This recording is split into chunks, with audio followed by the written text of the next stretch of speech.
আমরা সবাই রাস্তায় নামছিলাম, হয় বাঁচবো না হয় মরবো। দীর্ঘ স্বৈর শাসকের পতন হয়ে গেছে, তখন বাঁধভাঙা জোয়ারের মতো যার হাতে যা ছিল সেইভাবে তারা বেরিয়ে উচ্ছ্বাস প্রকাশ করছে। ঝড় বৃষ্টি অপেক্ষা করে নেতাকর্মী থেকে শুরু করে আম জনতা পর্যন্ত সেই সকাল থেকে শুরু করে এখন অবধি মানিক মিয়া অ্যাভিনিউতে ঝড় হচ্ছে এবং জুলাই আন্দোলনের রাজপথে যে মিছিলগুলো তাদেরকে আন্দোলনের প্রেরণা জুগিয়েছে সেই মিছিলগুলি তারা বারবার দিচ্ছে, বারবার বলছে যে আমার সোনার বাংলার বৈষম্যের ঠাঁই নাই, পালাইছে রে পালাইছে, শেখ হাসিনা পালাইছে। এই স্লোগানগুলোতে আসলে তারা মনে করিয়ে দিচ্ছে যে জুলাই অভ্যুত্থানে বিশেষ করে আজকের এই দিনে মানিক মিয়া অ্যাভিনিউতে তাদের যে বিজয় হয়েছে, চূড়ান্ত বিজয় হয়েছে, যে বাংলাদেশ নতুন করে স্বাধীনতার যে স্বাদ পেয়েছে ফ্যাসিস্ট হাসিনার হাত থেকে, সেটি বারবার মনে করিয়ে দিচ্ছে।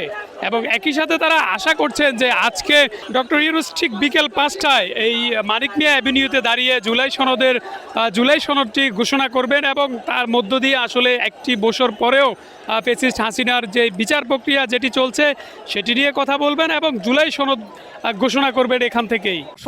অসংখ্য হাজারের উপরে শহীদ এবং হাজার হাজার আহত যোদ্ধার এবং সমগ্র দেশবাসীর চেষ্টায় এবং শহীদদের আত্মত্যাগের বিনিময়ে আজকে আমরা যে নতুন দেশ পাইলাম, নতুন স্বাধীনতা পাইলাম, মানে আপনার যেখানে আমরা কথা বলতে পারি, আগে কথা বলতে পারতাম না, এটার অনুমতি ভাষা প্রকাশ করার মতো না। আমরা সবাই রাস্তায় নামছিলাম, হয় বাঁচবো না হয় মরবো, সবসময় কালেমার শাহাদাত পড়তাম অনেস্টলি। তো যাই হোক, এখন এটা মানে বলার অপেক্ষা রাখে না।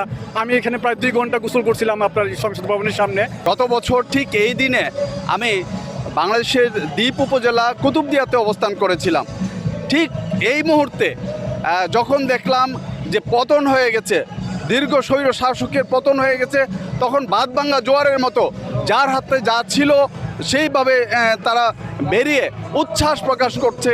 এমন একটি সরকার আসবে এবং সেই সরকারের আমরা প্রত্যাশা করছি যে সরকার হবে সম্পূর্ণ দুর্নীতিমুক্ত। আমরা ভবিষ্যতে কোনো কারো মা বাবার যাদের ছেলে মেয়ে জীবন দিতে না হয়, আহত হইতে না হয়, পঙ্গু হইতে না হয়, আমরা এমন একটা শাসন ব্যবস্থা প্রত্যেকটা দলের কাছে আশা করি সবাই মিলেমিশে আমরা স্বৈরাচার বিরোধী যারা আন্দোলন করছি সব পক্ষ ছাত্র জনতা মিলে আমরা দেশটাকে সুন্দরভাবে আগায় নিয়ে যাব। যে বাবার ছেলে মেয়ে নিহত হয়েছে তারাই বলতে পারবে এই তাদের আত্মত্যাগ কী। এখানে বড় বড় নেতারা মন্ত্রী হবে, এমপি হবে, পার্লামেন্টে যাবে, তাদের ছেলের দেশে বাইরে থাকে, তারা তো এগুলো আপনার বুঝবে না। এখন আমাদেরকে এটা অত্যন্ত দৃঢ়ভাবে আমরা আগামী ভবিষ্যৎ বৈষম্যহীন, দুর্নীতিমুক্ত, লুটপাট মুক্ত একটা সম অধিকার, একটা সুন্দর আইনের সুশাসন, আইনের বাস্তবায়ন। আইন শুধু থাকবে না, আইনকে বাস্তবায়ন করতে হবে। এই যে ভূমি আইন বলেন, লক্ষ লক্ষ মানুষ এইভাবেই আমাদেরকে এখন আমাদের এই দাবি